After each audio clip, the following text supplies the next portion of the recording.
60 ವರ್ಷದ ಒಬ್ಬ ವ್ಯಕ್ತಿ ಸರಿಗಮಪ ವೇದಿಕೆಯೊಳಗೆ ನಿಂತ ಹಾಡು ಹಾಡ್ಕಾಸ ಎಲ್ಲರೂ ಮನಸ್ಸನ್ನು ಗೆಲ್ಲತಾನಂದ್ರ ಅದು ಅಸಾಧಾರಣ ಕೆಲಸ. ಬಟ್ ಅದನ್ನು ಸಾಧ್ಯ ಮಾಡಿ ತೋರಿಸಿರುವ ನಮ್ಮ ಜೆ.ಕೆ. ರಾಜುಗ ನಿಜವಾಗ್ಲೂ ಒಂದು ಹ್ಯಾಟ್ಸಪ್ಪ. ಯಾಕಂದ್ರೆ 60 ವರ್ಷ ಆದಮೇಲೆ ಬಾಯಿ ತೊದಲುದು ಮತ್ತು ನಿಲ್ಲಾಕ್ಸದಕ್ಕೆ ಬರೋದಿಲ್ಲ.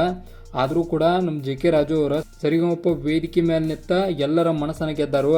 ಮತ್ತು ಜೆ.ಕೆ. ರಾಜು ಅವ್ರ ಬಗ್ಗೆ ತಿಳ್ಕೊಳ್ಳೋದಾದ್ರೆ ಇವರು ಕೂಡ ಬೆಂಗಳೂರವರ. ಇವರ ಹಾಡನ್ನು ಕೇಳಿದ ತಕ್ಷಣ ಒಂದು ಕ್ಷಣ ಸಾಧು ಕೋಕಿಲ್ ಅವ್ರು ದಂಗೆ ಬಿಟ್ರು. ಯಾಕಂದ್ರೆ ಇಷ್ಟು ಏಜ್ ಆದರೂ ಕೂಡ ಇಷ್ಟು ಮಟ್ಟಿಗೆ ಪ್ರಾಪರ್ ಸಿಂಗರ್ ಥರ ಹಾಡತ್ತಾರಲ್ಲ, ಅದನ್ನು ಕೇಳಿದ ತಕ್ಷಣ ನಮ್ಮ ಸಾಧು ಕೋಕಿಲ್ ಆಗಲಿ ಮತ್ತು ಹರಿಕೃಷ್ಣ ಸರ್ ಆಗಲಿ, ವಿ.ಪಿ. ಸರ್ ಆಗಲಿ ಎಲ್ಲರೂ ಕೂಡ ಮೆಚ್ಚುಗೆಯನ್ನು ವ್ಯಕ್ತಪಡಿಸಿರು.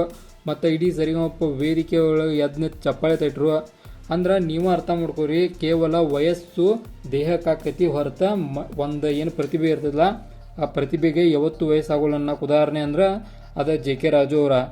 ಇಂಥ ಜೆ.ಕೆ. ರಾಜು ಅಂತವ್ರಿಗೆ ಸಪೋರ್ಟ್ ಮಾಡಿರಿ. ಯಾಕಂದ್ರೆ ಒಬ್ಬ ವ್ಯಕ್ತಿ 60 ವರ್ಷ ಆದ್ಬೇಕ ಅವರು ಕೆಲಸ ಕೂಡ ಅವ್ರು ಮಾಡ್ಕೊಳಕ್ಕಾಗೋದಿಲ್ಲ. ಬಟ್ ಇವ್ರು 60 ವರ್ಷ ಆದರೂ ಕೂಡ ಯಾವುದೇ ರೀತಿಯ ಒಂದು ಆಯಾಸ ಇಲ್ಲದಂಗೆ ಸರಿಗಮಪ ವೇದಿಕೆ ನಿಂತ ಹಾಡ್ಕಾಸ್ ತಮ್ಮ ಪ್ರತಿಭೆಯನ್ನು ಇಡೀ ಕರ್ನಾಟಕಕ್ಕೆ ತೋರಿಸತ್ತಾರಲ್ಲ, ಇದರಂಥ ಒಂದು ಪ್ರತಿಭೆ ಇನ್ನೊಂದು ಯಾವುದೂ ಇರೋಕ್ಕೆ ಸಾಧ್ಯ ಅಲ್ಲ. ಮತ್ತು ಇಂಥವ್ರಿಗೆ ಸಪೋರ್ಟ್ ಮಾಡಿರಿ, ಇಂಥವ್ರನ್ನ ಕೈ ಬಿಡಬೇಡ್ರಿ. ಕಾಣದ ಕಡಲಿಗೆ ಹಂಬಲಿಸಿದೆ ಮನ ಅಂತೇಳಿ ಇವರು ಸಾಂಗ್ ಹಾಡ್ರು. ಈ ಸಾಂಗನ್ನು ಕೇಳಿದ ತಕ್ಷಣ ಎಲ್ಲರೂ ಒಂದು ಕ್ಷಣ ಒಂದು ಚಲೋ ಅಭಿಪ್ರಾಯವನ್ನು ವ್ಯಕ್ತಪಡಿಸಿರು. ಆನಂತರ ಸಾಧು ಮಹಾರಾಜ್ ಅವರ ಈ ಹಾಡಿನ ಕುರಿತಂತೆನೂ ಒಂದೆರಡು ಲೈನ್ನ ಹೇಳಿರು. ಅಂದ್ರೆ ಈ ಹಾಡನ್ನು ಕಂಪೋಸ್ ಯಾರು ಮಾಡಿದಾರು ಮತ್ತು ಈ ಹಾಡು ಯಾವ ಥರ ಇದಕ್ಕೆ ನಮ್ಮ ಇಂಡಸ್ಟ್ರಿ ಬಂತು ಅನ್ನೋದ್ರ ಕುರಿತು ಸಾಧು ಮಹಾರಾಜ್ ಅವ್ರು ಹೇಳಿರು.